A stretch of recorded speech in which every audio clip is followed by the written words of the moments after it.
Hello बच्चों, आज हम लोग पढ़ेंगे व्हीट स्टोन सेद के बारे में। ठीक है, व्हीट स्टोन सेद जो कक्षा 12 में फिजिक्स फर्स्ट का लेसन नंबर 6 जो किरचॉफ के नियम तथा वैद्युत परिपथ है उसमें है। ये बहुत ही महत्वपूर्ण है। ठीक है, परीक्षा के लिए। और अगर आप न्यूमेरिकल का हल करेंगे तो उसमें हर न्यूमेरिकल में लगभग इस पार्ट के, ठीक है, आपको व्हीट स्टोन सेद का ही प्रयोग करना पड़ेगा और इसकी सहायता से हम मीटर सेद को हल कर सकते हैं जो इसके आगे का भाग होता है। ठीक है, तो देखते हैं सबसे पहले इसको क्या है। इसका चित्र मैंने पहले बना दिया, इसमें परिपथ पहले ही बना दिया है। ठीक है, मैं भी समझाता हूँ आपको। तो इसको समझने के लिए पहले कुछ चीज़ समझ लेते हैं। जैसे सबसे पहले समझते हैं वैद्युत सेल के बारे में। ठीक है, वैद्युत सेल जो हो गया, वैद्युत सेल क्या होता है वो समझते हैं। देखिए अच्छे से, ठीक है, अभी आपको समझाता हूँ अच्छे, एक मिनट। ठीक है, वैद्युत सेल देखिए, वैद्युत सेल क्या होता है। जैसे एक पात्र है, ये मान लीजिए क्या है, एक पात्र है। इस पात्र में ये भरा है वैद्युत अपघट्य, वैद्युत अपघट्य भरा है। क्या भरा हुआ है? वैद्युत अपघट्य। वैद्युत अपघट्य क्या होता है? जो आयनों में टूट जाए, जो आयनों में टूट जाए। जैसे नाइट्रिक अम्ल है, मान लेते हैं क्या है, नाइट्रिक अम्ल है या सल्फ्यूरिक अम्ल है। ठीक है, अगर इसको तोड़ेंगे यानी आयनों में क्या टूटने मतलब है, यानी H+ अलग हो जाएगा और NO3- अलग हो जाएगा। ये देखिए, इसको अगर तोड़ेंगे तो क्या हो जाएगा, दो भाग में टूट जाएगा। यानी ये H2 जो होगा, यानी ये वाला 2H ये अलग हो जाएगा और यहाँ पे जो SO4- है ये क्या हो जाएगा, अलग हो जाएगा। तो वैद्युत अपघट्य कहते ही उसे पदार्थ, वे ऐसे पदार्थ जो जली में घुलने पर या जिनके जली विलयन, जो जली विलयन में क्या देते हो, आयनों में टूट जाते हो, आयनों में टूट जाते हैं, ऐसे पदार्थों का कहते हैं वैद्युत अपघट्य कहते हैं। तो हमने मान लिया एक पात्र था, इसमें क्या भरा था, वैद्युत अपघट्य था। इसमें अगर हम कोई प्लेटें रख देंगे, क्या दिया, प्लेटें, तो इस प्लेटों के अंदर एक गुण आ जाएगा कि ये प्लेटें कैसी हो जाएंगी, या तो धनावेशित या ऋणावेशित। तो मान लेते हैं इस प्लेट पे कौन सा आवेश है, धनावेश, और ये कौन सा हो गया, ऋणावेश। और जिसको धनावेश होता है उस प्लेट को क्या कहते हैं, एनोड, और जो माइनस वाले को इसको क्या कहते हैं, कैथोड। ठीक है, यहाँ तक समझ में आ गया, नहीं आ गया? देखते हैं, ये पात्र हो गया, पात्र में क्या भरा था, वैद्युत अपघट्य। इसमें सेल, सॉरी, प्लेटें पड़ी थी। एक प्लेट पे कैसा था, धनावेश, दूसरे पे क्या था, ऋणावेश। धनावेश को क्या बोलते हैं, एनोड, और ऋणावेश को क्या बोलते हैं, कैथोड। ठीक है, तो ये इस प्रकार क्या हो गया, सेल हो गया। ये जो है वैद्युत अपघट्य, इसके अंदर रासायनिक क्रिया होती है। क्या होती है, रासायनिक क्रिया होती है। और रासायनिक क्रिया होगी तो क्या होगा, जब इस ये एनोड और कैथोड को हम किसी न किसी से जोड़ देंगे, तार से जोड़ देंगे। क्या जोड़ देंगे, तार से जोड़ देंगे। तो इस तार के अंदर किसका प्रवाह होने लगेगा, आवेश का। किसका प्रवाह होने लगेगा, आवेश का प्रवाह होने लगेगा। इसी को क्या कहेंगे, हम सेल कहेंगे। ठीक है, और ये एक रासायनिक क्रिया इसके अंदर होती रहेगी, जिसके अंदर इसे क्या होगा, तार के अंदर क्या जाने लगेगा, आवेश जाने लगेगा। ठीक है, ऐसा इस बार हम कह सकते हैं कि जो वैद्युत सेल होता है, वैद्युत सेल होता है, वो रासायनिक ऊर्जा को काहे में चेंज कर देता है, वैद्युत ऊर्जा में चेंज कर देता है। ठीक है, इतना ज़्यादा नहीं समझते हैं वो, मतलब इतना ज़्यादा समझते हैं जो जरूरी चीज़ें हैं। ठीक है, सेल को मैं अगले किसी वीडियो में अच्छे समझा दूंगा। ठीक है, देखो इस सेल को कैसे बना सकते हैं, देखिए कौन सा सिरा है, प्लस है, ये कौन सा हो गया, माइनस हो गया। तो हम ऐसे कर सकते हैं, ये प्लस हो गया और ये वाला सिरा क्या हो गया, माइनस। यानी अगर जब भी हमको सेल बनाना होगा तो कुछ इस तरह से बना देंगे। ठीक है, समझ में आ गया ना क्या? अब आते हैं, सेल समझ में आ गया हो गया, तो आप समझ लेते हैं सेल का विद्युत वाहक बल क्या है। विद्युत वाहक बल जो सबसे ज़्यादा इंपॉर्टेंट है, क्योंकि इसी से, ये देखिए यहाँ पे क्या लिखा, ए लिखा है, ये क्या है, विद्युत वाहक बल है। ठीक है, इसको समझ लेते हैं अच्छे से। ठीक है, देखते समझाते हैं आपको, समझ में आएगा, बहुत अच्छे से आएगा। देखिए, इस लेसन की मैं बहुत सारी चीज़ें समझाने वाली, लेकिन मैं आज व्हीट स्टोन सेल से शुरू कर रहा हूँ। अभी सेलों का समांतर क्रम, श्रेणी क्रम, मिश्रित क्रम, ये सब समझा दूंगा। ठीक है, फिलहाल समझते हैं। देखिए, हमने क्या बताया था, ये सेल था, सेल कैसा था, यहाँ पे क्या था, पात्र था। पात्र में क्या भरा था, देखिए वैद्युत अपघट्य था। इसमें कोई एक प्लेट थी धनावेशित वाली, ये कौन सी थी, ऋणावेशित वाली। ठीक है, मान लेते कुछ इस तरह से बना देते हैं, ज़्यादा अच्छा रहेगा। ठीक है, तो ये पॉजिटिव वाली हो गई और ये वाली कौन सी हो गई, निगेटिव वाली। यानी इसको क्या बोलेंगे हम लोग, एनोड बोलेंगे, इसको क्या बोलेंगे हम लोग, कैथोड बोलेंगे। ठीक है, एनोड कैथोड। ठीक है, अब अगर इसका संबंध हम किसी बाह्य परत से कर दें, मान लेते हैं यहाँ पे कुछ जोड़ देते हैं, बल्ब ही जोड़ देते हैं। ठीक है, तो अब बताइए क्या होगा, इसके अंदर क्या जाएगा, करंट जाएगी, धारा जाएगी, है ना। ये बल्ब है तो इसका कुछ ना कुछ क्या होगा, प्रतिरोध होगा, और ये धारा जाएगी और धारा का प्रतिरोध से, धारा का प्रतिरोध से, धारा है और यहाँ प्रतिरोध है, इनका जो गुणनफल होता है वो किसके बराबर होता है, विभवांतर के, यानी V बराबर IR, आपने पढ़ा होगा। तो देखिए यहाँ से जो धारा जा रही थी, इस बल्ब का कुछ ना कुछ क्या होगा, प्रतिरोध होगा। तो प्रतिरोध और धारा का जो गुणनफल होता है उसके बराबर होता है विभवांतर के, यानी यहाँ पर वोल्टेज उत्पन्न होगा, है ना। ठीक है, तो जैसे मान लेते हैं, इसको दूसरे तरीके से बनाते हैं। जैसे ये सेल था कुछ इस तरह से, और यही चीज क्या थी, बल्ब थी। ठीक है, कुछ इस तरह से। ठीक है, मान लेते हैं जो सेल था इसका जो विद्युत वाहक बल है वो कितना था, देखिए ई कितना था, 10 वोल्ट था। ठीक है, और यहाँ पे हमने एक लगवा दिया विभवांतर, सॉरी विभव मापी, है ना, विभव मापी, जिसको क्या लिखा होता है, वी लिखा होता है, विभव मापी बता रहे। एक होता है, सॉरी गलत हो गया, विभव मापी नहीं कहते उसको, वोल्ट मीटर कहते हैं। क्या कहते हैं, वोल्ट मीटर, जो विभवांतर का मापन करता है। तो समांतर क्रम में क्या लगा दिया, वोल्ट मीटर, और श्रेणी क्रम में क्या लगाते हैं, अमीटर को। तो समांतर क्रम में वोल्ट मीटर लगा दिया, वोल्ट मीटर किसको मापता है, विभवांतर को मापता है। हमने यहाँ पे कितना लगाया था, 10 वोल्ट, और इसने जब नापा तो इसने बताया कि इसके अंदर जो विभवांतर है वो कितना वोल्ट है, मान लेते हैं 8 वोल्ट है ना, कितना वोल्ट है, 8 वोल्ट है। तो 2 वोल्ट कहाँ जा रहा है, जबकि यहाँ पे विभवांतर टोटल कितना था, विद्युत वाहक बल कितना था, 10 वोल्ट, यानी यहाँ पे वोल्टेज देखो 10 वोल्ट है, और यहाँ पर पाएगा कितना वोल्ट था, 8 वोल्ट था। तो 2 वोल्ट कहीं ना कहीं मिसिंग हो रहा है, कहीं का कम हो रहा है। तो जब देखा गया तो ये सेल था, अभी बताया था सेल, इस सेल को मैंने ऐसे बनाया है। तो इस सेल के अंदर क्या भरा है, देखिए घोल, क्या भरा है, घोल।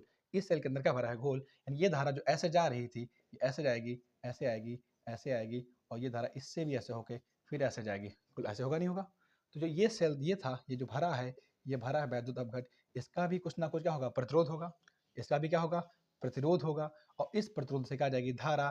तो यहाँ पे भी क्या उत्पन्न होगा, वोल्टेज। तो जो 2 वोल्टेज जो कम पड़ रहा था, वो वोल्टेज यहाँ पर कम पड़ रहा था, यानी यहाँ पर यूज हो रहा था। समझ में आया कि नहीं आया, वो वोल्टेज यहाँ पर यूज हो रहा था। तो देखिए, और जो यहाँ पे वोल्टेज उत्पन्न हो रहा था, अब अगर जोड़िए देखो तो 8, और यहाँ पे कितना यूज हो गया है, यहाँ पर टोटल 2 वोल्ट। तो टोटल कितना हो जाएगा, 8 और 2 कितना हो जाएगा, 10 वोल्ट के।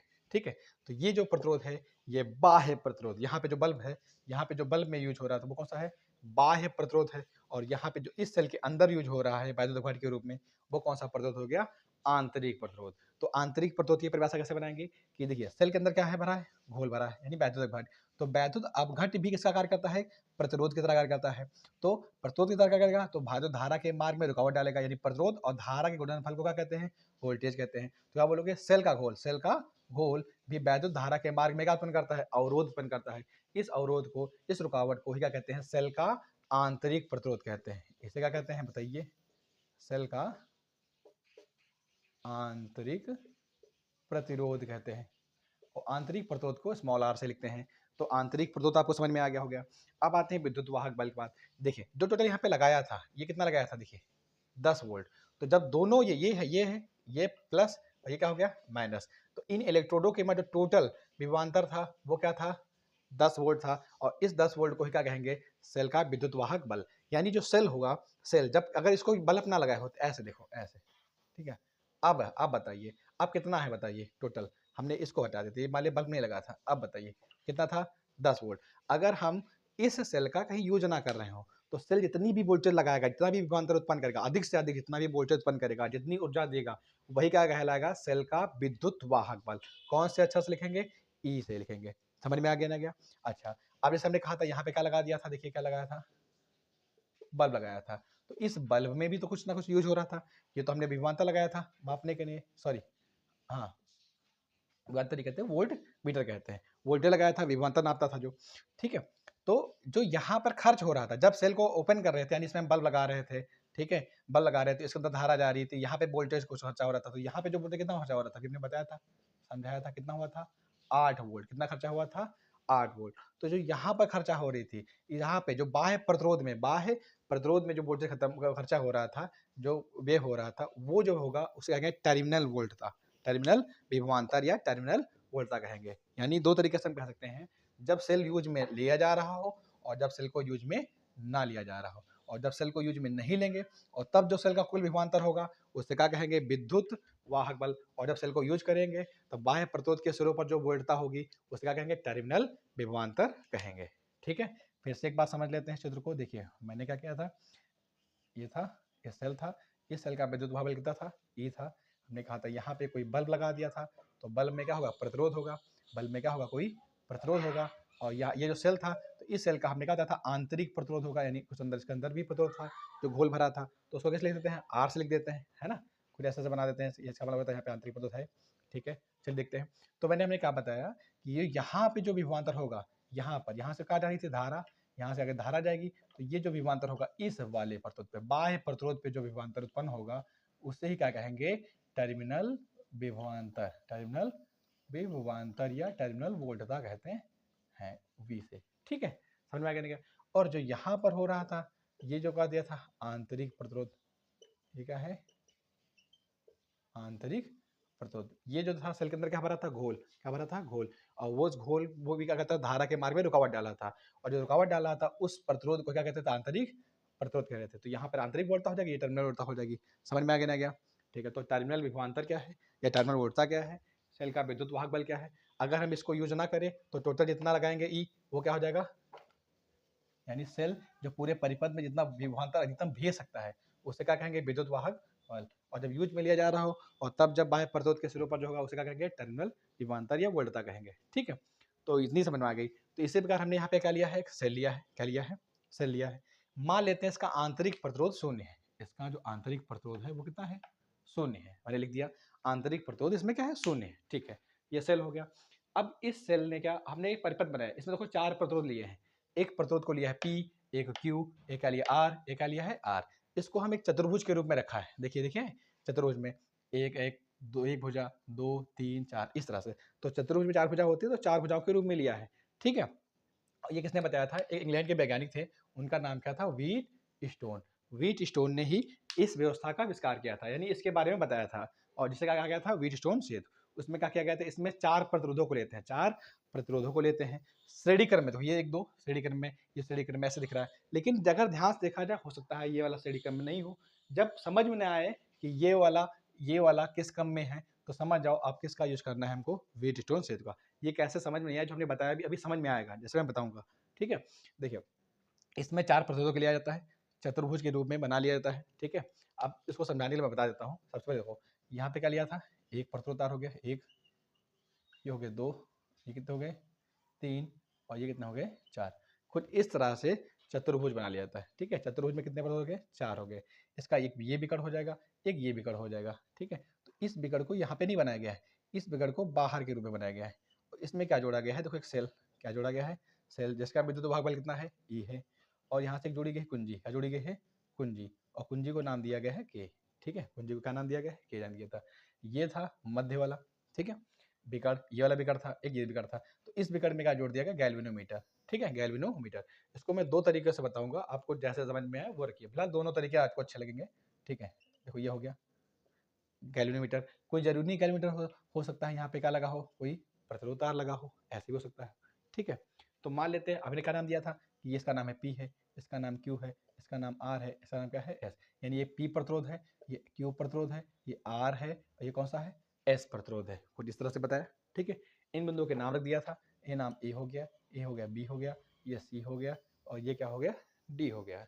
ये देखिए कौन सा सिरा है, बड़ा वाला प्लस, और ये क्या हो गया माइनस। धारा कैसे चलती है हमेशा, प्लस से धारा चली, यहाँ पर आई, यहाँ पर भी पहुंची, कितनी है, आई पहुंची। यहाँ पे देखिए जंक्शन है, क्या है, जंक्शन है। जंक्शन क्या होता है, मैं भी बताऊंगा किरचॉफ के नियम, ये बताया नहीं है, अगले वीडियो में बता दूंगा अच्छे से, फिलहाल इतना समझ लीजिए किरचॉफ का नियम क्या होता है। देखिए जैसे यहाँ पे धारा जा रही है, ये धारा मान लेता, धारा जा रही है, और ये धारा यहाँ पर एक जंक्शन, जंक्शन का मतलब यहाँ पे 2 धाराओं में बढ़ गई, तो इधर चली गई I1, इधर चली गई, क्या चली गई I2।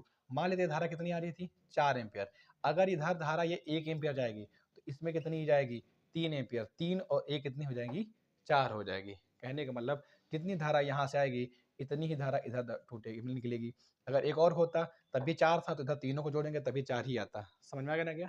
ठीक है, तो ये किरचॉफ का नियम था कि किसी भी संधि पर मिलने वाली धारा, समस्त धाराओं का बीजगणितीय योग शून्य होता है। उन्हें थोड़ा सा बता भी देता हूँ। जैसे ये था, मैंने कहा यहाँ पे मिल रही थी, और यहाँ से 3 धाराएं जा रही थी, ये जा रही थी, इसके बारे में 2 थी, और इससे जो बाहर निकल रही थी वो कितनी थी, 3 थी। तो अगर इसमें धारा आ रही थी 2, इसमें आ रही थी 4 एम्पियर, तो अगर इन तीनों को जोड़ोगे तो देखो ये क्या लिखा, 4 तो कितना हो गया टोटल, 6 एम्पियर। कितना हो गया, 6। इन तीनों में भी टोटल जोड़ने पर कितना आएगा, 6 एम्पियर आएगा। अगर यहाँ पे मान लेते हैं 2 एम्पियर है, यहाँ पर कितना एम्पियर है, 1 है, तो यहाँ पर 3 3 1 4 2 कितना हो गया 6, तो इसमें भी कितना हो गया 6 एम्पीयर, कितना हो गया 6 एम्पीयर। इसका मतलब है कि संधि की ओर जाने वाली तथा संधि से दूर जाने वाली, संधि की ओर जाने वाली तथा संधि से दूर जाने वाली जो धाराएं होती हैं वो क्या होती हैं आपस में, यानी बराबर, उनका योग क्या होता है बराबर होता है। संधि की ओर जाने वाली तथा संधि से दूर जाने वाली धाराओं का जो योग होता है वो क्या होता है बराबर होता है। या इसको और कह सकते हैं कि अगर इस पर देखा जाए, यहाँ पर देखा जाए, तो इस जगह पर धाराएं मिल रही हैं, इसका मतलब किसी भी संधि पर, किसी भी संधि पर अगर मान लेते हैं इसका नाम देखिए I1 है, इसका नाम क्या है I2 है, इसका नाम I3 है, इसका नाम I4 है, इसका नाम क्या है I5 है। थोड़ा और समझ लेते हैं। तो देखिए ये I1 है, ये क्या है बताइए I2 है, तो ये संधि की ओर हो गई जाने वाली।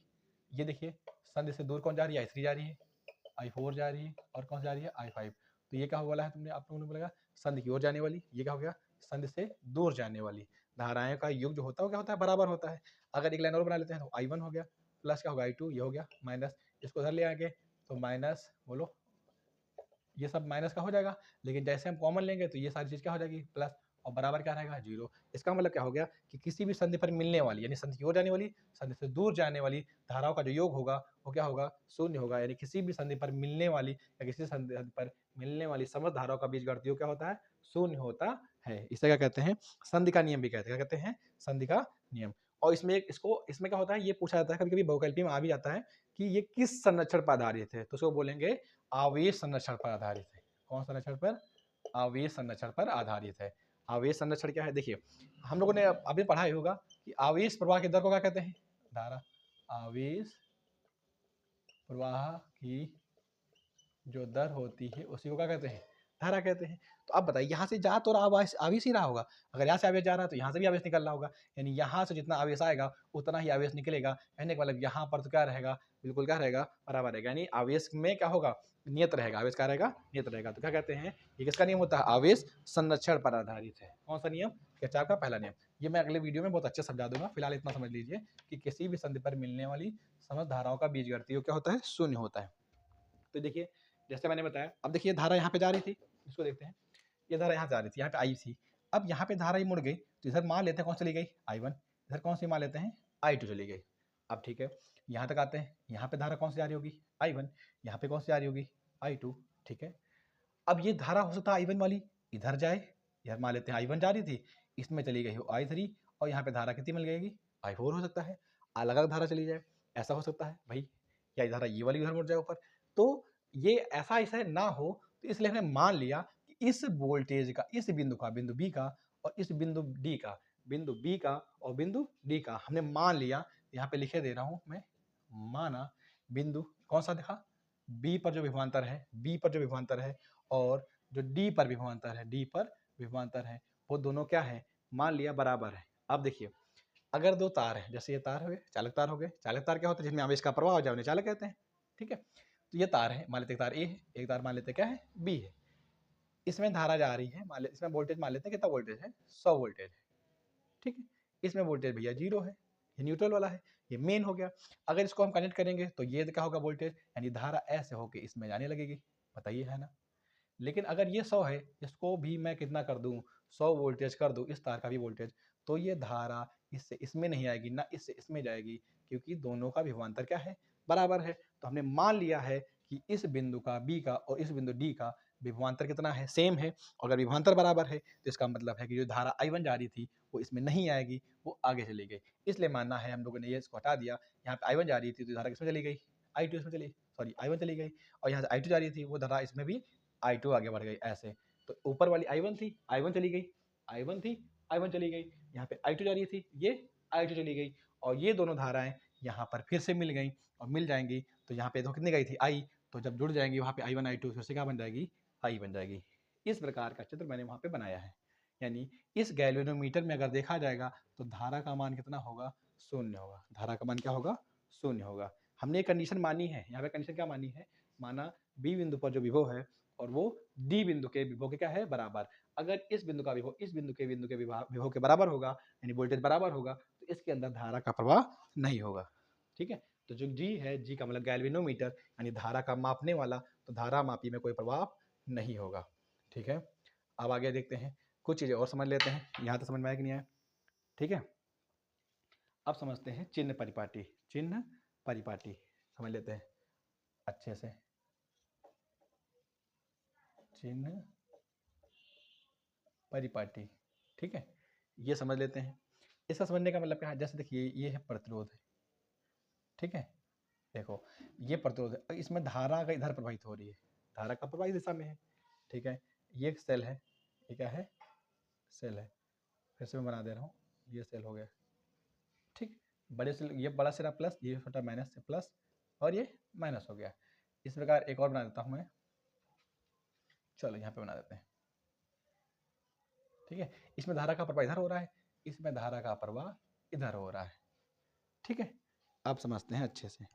देखिए मैं, इसमें धारा का प्रवाह इस दिशा में हो रहा है, अगर हम भी इसी दिशा की ओर चलेंगे करना करने के लिए, तो धारा जिधर चल रही है अगर हम भी उधर चलेंगे तो हम लोग क्या लेंगे, माइनस लेंगे।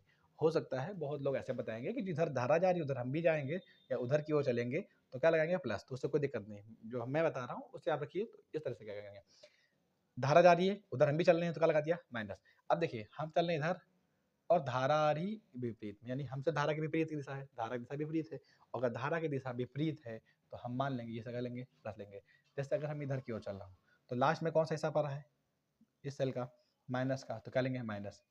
इधर चल रहे होते तो इस लास्ट में कौन सा पड़ा था, प्लस, तो क्या लेंगे, प्लस। तो ये चार बातें या चार सूत्र समझ लीजिए, याद रखिएगा चिन्ह परिपाटी, जो इसको हल करने में काम आएगा, बहुत काम का है, आप इसको एक बार नोट कर लीजिएगा अच्छे से, ठीक है। अभी आपको समझ में आ जाएगा ये है क्या, ठीक है, बहुत अच्छे से। चलो इसको मैं डाल देता हूँ, ठीक है, ताकि आगे का समझा सको अच्छे से, ठीक है। चलिए देखते हैं इसमें क्या किया गया। तो इसमें पास हल करते हैं, देखो किरचॉफ का दूसरा नियम है, वो मैंने नहीं बताया, इतना बता देना थोड़ा सा कि किरचॉफ के दूसरे नियम में होता है कि जैसे बंद पास है, इसे एक पास ये, तो बंद पास पर समझ लेते हैं, सब इसी में समझ जाएंगे आप, ठीक है। अगले वीडियो में मैं किरचॉफ के नियम को समझा दूंगा और सेलों का संयोजन भी बता दूंगा। तो एक बंद पास है, जैसे नाम कौन सा दिया है, देखिए ए नाम दिया है, फिर कौन सा दिया है, बी है गया, फिर यहाँ पे आ जाइए कौन सा हो गया, डी हो गया, फिर कहाँ पे आ जाएंगे, देखिए ए। तो एक बंद पास दिया है ए बी डी ए में, एक दूसरा बंद पास दिया है, बोलिए कौन सा है, एक बंद पास कौन सा है, बी सी डी बी में, तो दूसरा पे कहा है बी सी, फिर कौन सा हो गया, डी, और फिर बी, तो बंद पास, तो बंद पास। और बंद पास का नियम किरचॉफ में क्या कहता है, देखिए अभी हमने तरीका बताया वही करेंगे। देखो यहाँ पे क्या लिखा है, ए से बी, तो ए से पहले बी की ओर चलते हैं, ए से बी की ओर, बी किरचॉफ का नहीं समझा दूंगा। ए से बी की ओर चलिए, तो यहाँ पे देखिए कौन सा प्रतिरोध है, पी है, कौन सा प्रतिरोध है, पी है। अब पी में धारा कितनी जा रही है, देखिए I1 जा रही है। देखिए हम लोग भी इधर चल रहे हैं, देखिए ए से बी की ओर हम भी चल रहे हैं और धारा भी इधर चल रही है, तो मैंने बताया था अभी क्या लगाएंगे, माइनस लगाएंगे। फिर बी से कहाँ आएंगे, डी, बी से आएंगे डी, इसमें कोई प्रतिरोध ही नहीं है, इसको हटा देंगे। डी से आएंगे ए, डी से आएंगे, ए से बी चला, बी से डी चले, फिर डी से ए चलेंगे, डी से ए अगर आएंगे तो यहाँ पे प्रतिरोध का नाम क्या है, देखिए आर है। आर में धारा कितनी जा रही है, देखिए I2 जा रही है। देखिए धारा नीचे की ओर आ रही है और हम लोग जहाँ जा रहे हैं ऊपर, हम लोग जा रहे हैं डी से ए की ओर, डी से जा रहे हैं ए की ओर, धारा की दिशा नीचे की ओर है और हम ऊपर की ओर जा रहे हैं, विपरीत है, और विपरीत में क्या लगाते हैं, प्लस, और जहां से शुरू किया था वहीं पे आ गए, इसका क्या मान हो गया, 0 हो गया, ठीक है।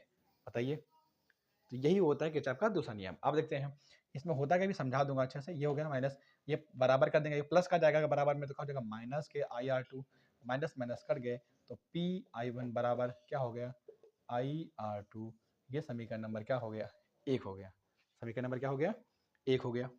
अब दूसरा बंद पास हल करेंगे। अगर इसको बनाना चाहे तो ए से बी चले थे, पहले ए से बी की ओर चले थे ऊपर, फिर बी से चले थे डी की ओर, नीचे की ओर आए थे, फिर डी से ए की ओर चले थे, यानी ये ऐसे घूम गए कुछ इस तरह से, तो ऐसे बना लेते हैं। तो इस बहुत अगर ऐसे बना हो तो इसको समझ जाएगा क्या मतलब है, इसका मतलब क्या है कि इस तरह से घूमा गया है ऐसे की ओर, ठीक है। इसको मैं डालता हूँ, इतने बहुत सारी जगह भर जाएगी, ठीक है। तो बंद पास बी सी डी भी हल करते हैं, तो पहले बी से चलेंगे सी, बी से चलेंगे सी में, तो बी से सी चलेंगे तो पहले क्या मिलेगा, क्यू, और क्यू में कौन सी धारा जा रही है, देखिए I1 जा रही है, क्यू में कौन जा रही है, I1 जा रही है। फिर सी से चलेंगे डी, सी चलेंगे डी में, तो सी से डी के बीच प्रतिरोध क्या है, एस, एस में कौन सी धारा है, देखिए I2 है। अब देखिए धारा नीचे, धारा देखो हम लोग नीचे आ रहे हैं और धारा ऊपर की ओर जा रही है, विपरीत है, तो क्या लगा देंगे, प्लस, अभी पढ़ाया था। ये देखिए बी से सी की ओर आते हैं तो धारा भी इधर चल रही थी और हम भी इधर चल रहे थे और दोनों की दिशा सेम है, तो क्या लगा देंगे, माइनस। फिर डी से चलेंगे बी, डी से चलेंगे बी, यहाँ पे कुछ है नहीं, और जहाँ शुरू किया तो वहीं पहुंच जाएंगे, और उसके बाद यू क्या हो गया, 0। समीकरण नंबर 2 बना लेंगे। यहाँ से कैसे बनाएंगे, देखिए माइनस क्यू हो गया, I1 बराबर, प्लस बराबर हो जाएगा, क्या हो जाएगा, माइनस, माइनस माइनस क्या हो गया, कट गया, तो क्यू I1 बराबर क्या हो गया, देखिए SI2। ये समीकरण नंबर क्या हो गया, 2 हो गया, समीकरण नंबर क्या हो गया, 2 हो गया। अगर अब ध्यान दिया जाए तो समीकरण नंबर 1 को किससे भाग कर देते हैं, समीकरण नंबर 1 को भाग कर देते हैं 2 से। तो समीकरण नंबर 1 को 2 से भाग करेंगे, 1 में देखिए क्या लिखा है, Pi1 बराबर IR2, ये समीकरण नंबर 1 हो गया। दूसरा क्या लिखा था देखिए, QI1 बराबर क्या लिखा था, SI2, इसको भाग करेंगे, ये भाग हो गया। अब देखिए I1 से I1 कट गया, I2 से I2 कट गया, यहाँ पे बचा है P बटे Q, यहाँ बचा R बटे क्या बचा है S, ठीक है, P बटे Q बराबर क्या बचा है, R बटे S बचा है, ठीक है। और इस चीज को ही, इस समीकरण को ही क्या कहते हैं, व्हीट स्टोन सेतु कहते हैं। क्या कहते हैं, व्हीट स्टोन सेतु। इससे क्या फायदा है, इसे समझ लेते हैं। व्हीट स्टोन सेतु इससे क्या है, अगर मान लीजिए, अब देखिए, अगर P बटा Q बराबर R बटा S, P बटा Q बराबर R बटा S, तो इस समीकरण को व्हीट स्टोन सेतु का समीकरण कहते हैं। समझिए होता क्या है, P बटा Q यानी अगर इनका P बटे Q यानी इन भुजाओं का इस प्रतिरोध और इस प्रतिरोध, देखो अगर चतुर्भुज देखो, ये चतुर्भुज है, इसकी एक भुजा होगी, इसकी एक भुजा होगी, तो ये आपस में जुड़ी हुई है, यहाँ से देखो ये जुड़ी हुई है, तो इसको बोलेंगे संलग्न। क्या बोलेंगे, संलग्न। तो किसी चतुर्भुज की संलग्न भुजाओं के प्रतिरोधों का अनुपात, संलग्न भुजाओं के प्रतिरोधों का अनुपात, अन्य जो दो भुजा थी इनके संलग्न भुजाओं के प्रतिरोधों के अनुपात क्या होता है, बराबर होता है। अगर ये बराबर है तो इसे कहेंगे व्हीट स्टोन सेतु क्या है, संतुलित कहा जाएगा। क्या कहा जाएगा, संतुलित कहा जाएगा। इससे एक और फायदा है, इन चारों में से अगर 3 प्रतिरोध दिए हो, एक चौथा ना दिया हो, कोई भी ना दिया हो, तो उस अज्ञात प्रतिरोध को ज्ञात कर सकते हैं, ठीक है। अब इसका होगा कि अगर P बटे Q बराबर R बटे S, इसका मतलब क्या है कि अगर इनका इन भुजाओं के प्रतिरोधों का क्या हो, अनुपात क्या हो, बराबर हो, प्रतिरोधों का क्या हो, अनुपात क्या हो, बराबर हो, तो इस बीच वाले मध्य वाले में कोई धारा प्रवाहित नहीं होगी, मध्य वाले में कोई धारा प्रवाहित नहीं होगी, और मध्य वाले में कोई धारा प्रवाहित नहीं होगी। और ये जब P बटा Q बराबर R बटा S कब आया है, जब यहाँ का हमने बताया था कि ये वाला वोल्टेज और ये वाला जो वोल्टेज है वो क्या है, बराबर है। हमने मान लिया था पहले कि ये वाला वोल्टेज बराबर है, जब हमने माना था ये वोल्टेज बराबर है, अर्थात वोल्टेज बराबर का मतलब इसमें धारा का मान क्या है, 0। तो जब वोल्टेज बराबर था, धारा का मान 0 था, तब ये समीकरण आया था। या ये भी कह सकते हैं कि अगर ये वाला अनुपात होगा हमेशा, जब ये समीकरण आएगा, यानी इस समीकरण को फॉलो करेंगे, यानी P बटे Q बराबर R बटे S, यानी कि P बटे Q यानी इनके प्रतिरोधों का अनुपात अगर बराबर होगा, संलग्न भुजाओं के प्रतिरोधों का अनुपात क्या होगा, बराबर होगा, तो यानी इनका विभव इसका विभव आपस में क्या होगा, बराबर होगा। विभव बराबर कहने का मतलब क्या है कि इसके अंदर धारा का मान क्या होगा, शून्य होगा, धारा का मान क्या होगा, शून्य होगा, ठीक है। समझ में आ गया ना क्या। इस बार हम क्या कह सकते हैं, बताइए,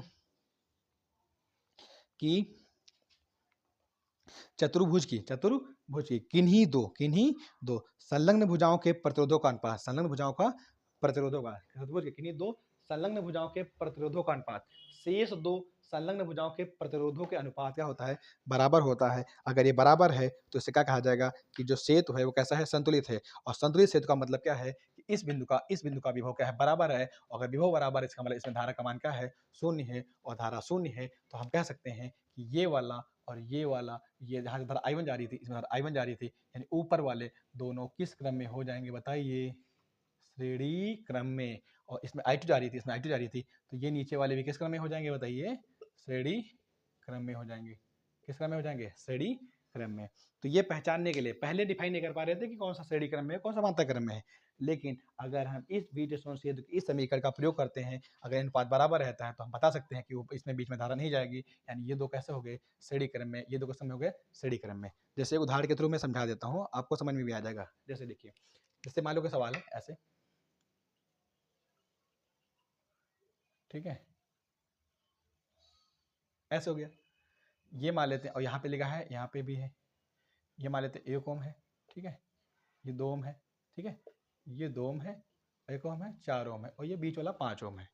अब हमको इसको हल करना है, तो कैसे हल करेंगे, सिंपल तरीका मैंने बताया, इसको मान लेंगे P है, ये वाला कौन सा हो गया, Q हो गया, ये वाला मान लेंगे R है, ये क्या है, S है। तो अगर ये समीकरण फॉलो करेंगे, देखिए P बटे Q, तो 1 के बटे का लिखेंगे 2, 1 के बटे 2 लिखेंगे, R बटा S यानी कि 2 के बटे में क्या लिखेंगे, 4 लिखेंगे, 2 1 कम 2, 2 दूनी 4, यानी 1 बटे 2 के बराबर क्या आ जाएगा, 1 बटे 2। अब देखिए इनका अनुपात बराबर है, इनका अनुपात बराबर का मतलब क्या है कि इस 5 ओम में कोई भी धारा प्रवाहित नहीं होगी, यानी सोच ले ये दिया ही नहीं है। अब हमको दिख रहा है कि ऊपर वाले भाई ये दो किस क्रम में है, श्रेणी क्रम में, और नीचे वाले दो किस क्रम में है, श्रेणी क्रम में है। और फिर इनको इनको हल कर लेंगे, आपस में समांतर क्रम हल कर लेंगे।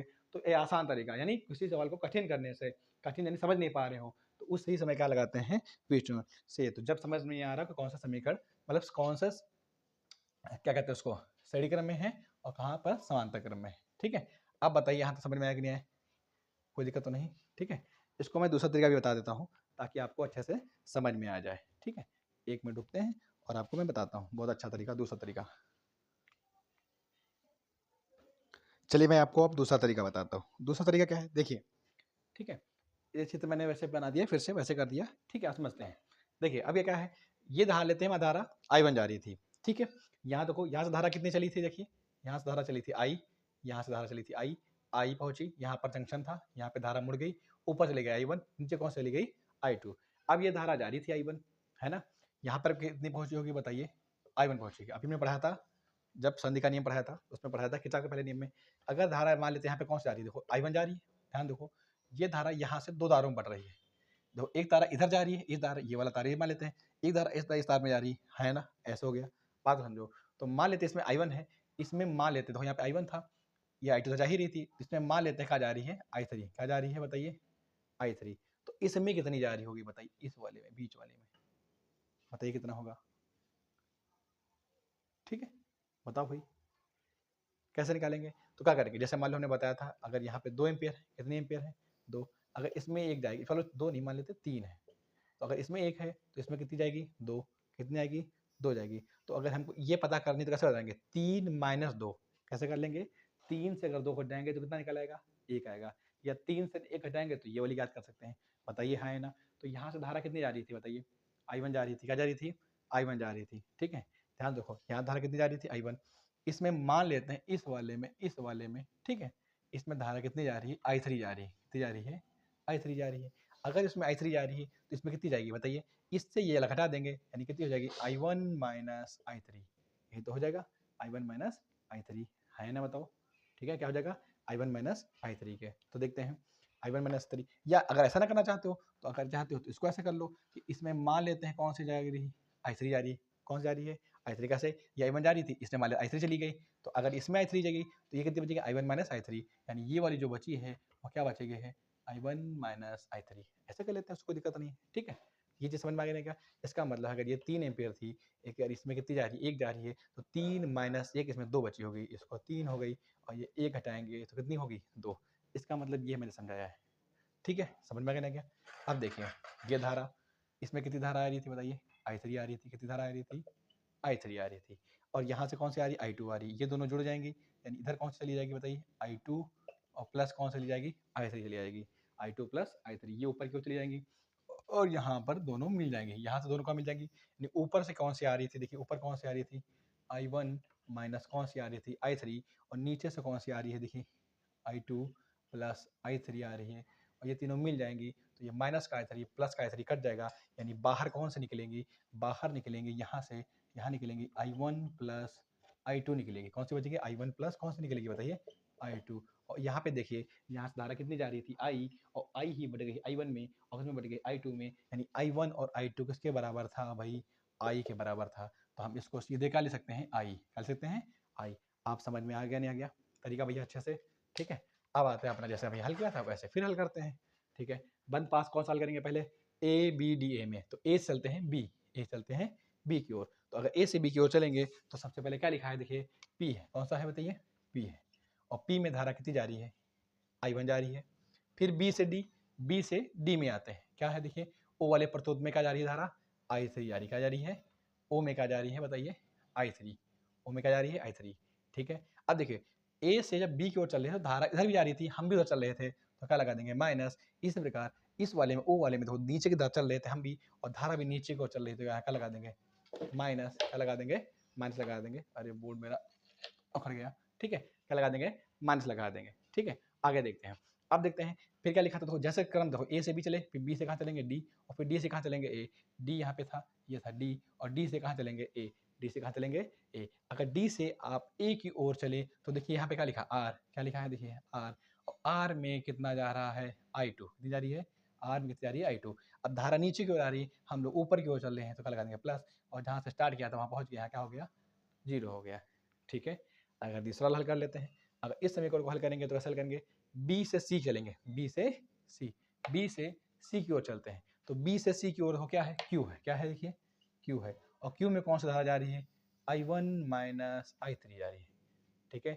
और ये धारा नीचे की ओर चल रही, हम भी नीचे की ओर चल रहे हैं, तो क्या लगा देंगे माइनस, फिर बी से सी के बाद सी से डी चलेंगे, सी से डी में चलेंगे, तो सी से डी की ओर देखो क्या है, एस है, और एस में धारा कौन सी जा रही है, I2 और प्लस I3 जा रही है। देखिए ये नीचे की ओर हम लोग आ रहे हैं, धारा ऊपर की ओर जा रही है, विपरीत है, तो लगा देंगे प्लस, फिर कहाँ जाएंगे बताइए, फिर डी से बी की ओर आएंगे, डी से बी की ओर आएंगे तो ओ है, ओ में कौन सा आ रहा है, देखिए ओ हो गया भैया, ओ हो गया, ओ में कौन सी है देखिए I3 है, ओ में कौन सी है देखिए I3 है।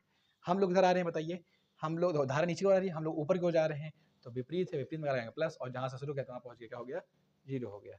यहाँ समझ में आ गया, ठीक है।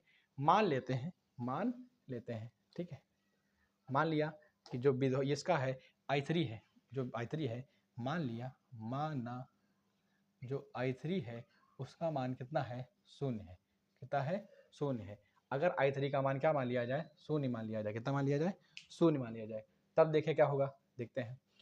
मान लेते हैं I3 का मान क्या है, 0 मान लेते हैं कि इसमें कोई धारा नहीं जा रही है, तब क्या होगा, तो माइनस पी I1 हो गया, ओ की जगह पर ओ हो गया, I3 का मान क्या हो गया, 0 हो गया, है ना, प्लस आर I2 बराबर क्या लिखा था, 0, यहाँ पे देखो माइनस के पी I1, ये तो माइनस 0 हो जाएगा, हटा दो, प्लस का उधर भेज देंगे बराबर की तरफ, क्या हो जाएगा माइनस के IR2, ये क्या हो गया, कट गया, यानी PI1 बराबर क्या हो जाएगा IR2। ये समीकरण नंबर क्या हो गया, एक, इसको समीकरण नंबर क्या बना लिया, एक बना लिया, है ना। इसको हल करते हैं, इसमें भी देखो I3 कहाँ लिखा है, ये लिखा माइनस के क्यू, यहाँ पे क्या लिखा I1 I3, हमने I3 का मान क्या मान लिया है, 0 है, तो I3 का मान 0 मान लिया है, तो ये हो गया 0 प्लस एस I2 की जगह पर I2, I3 का मान क्या माना है, 0 प्लस ओ, I3 में कौन धारा आ रही है, इसमें 0 आ रही थी, बराबर क्या लिखा है 0, तो यहाँ पर चाहे माइनस क्यू का I1 से गुणा करेंगे, क्यू I1, ये तो 0 हो गया, एस का I2 से करेंगे, प्लस क्या हो जाएगा एस I2, और बराबर क्या हो जाएगा 0, फिर आगे हल करेंगे माइनस के क्यू I1, और प्लस का बराबर जाएगा, क्या हो जाएगा माइनस का I2, माइनस माइनस क्या हो गया, कट गया, तो यानी क्यू I1 बराबर क्या हो जाएगा एस I2। ये समीकरण नंबर क्या हो गया, 2 हो गया, क्या हो गया, 2 हो गया। फिर वही जो पिछली बार किया था, क्या करेंगे, समीकरण नंबर 1 से भाग करेंगे किसको, 2 को, तो समीकरण नंबर 1 क्या कह रहा है, देखिए भैया PI1 बराबर RI2 बटे, और दूसरा समीकरण क्या कह रहा है बताइए, QI1 बराबर SI2, I2 से I2 कट गया, ये कट गया, तो P बटेगा Q, R बटेगा S, यानी P बटे Q बराबर R बटे S। तो वैसे आ गया सेम, क्या आ गया, जब हमने धारा का मान क्या माना, देखो बीच वाले में इसमें क्या धारा का मान क्या माना है, 0, अगर धारा का मान 0 माना है, तो इन भुजाओं के संलग्न भुजा, चतुर्भुज के संलग्न भुजाओं के प्रतिरोधों का अनुपात शेष 2 संलग्न भुजाओं के प्रतिरोधों का अनुपात क्या आया है, बराबर आया है। इसका मतलब क्या है, जब धारा का मान इसमें 0 होगा तो प्रतिरोधों का अनुपात बराबर होगा, या ये भी कह सकते हैं कि अगर प्रतिरोधों का अनुपात बराबर होगा तो बीच वाले परिपथ में, बीच वाले में धारा का मान भी क्या होगा, 0 होगा, और धारा का मान 0 तभी हो सकता है जब इस बिंदु का विभव क्या हो, बराबर हो। तो मैंने दोनों तरीके बता दिए, ठीक है। और अगर ये समीकरण बना है, यही क्या है, व्हीटस्टोन सेतु का समीकरण है, ठीक है। इससे क्या होता है, अगर आपको 2 भुजाएं, सॉरी 1 2 3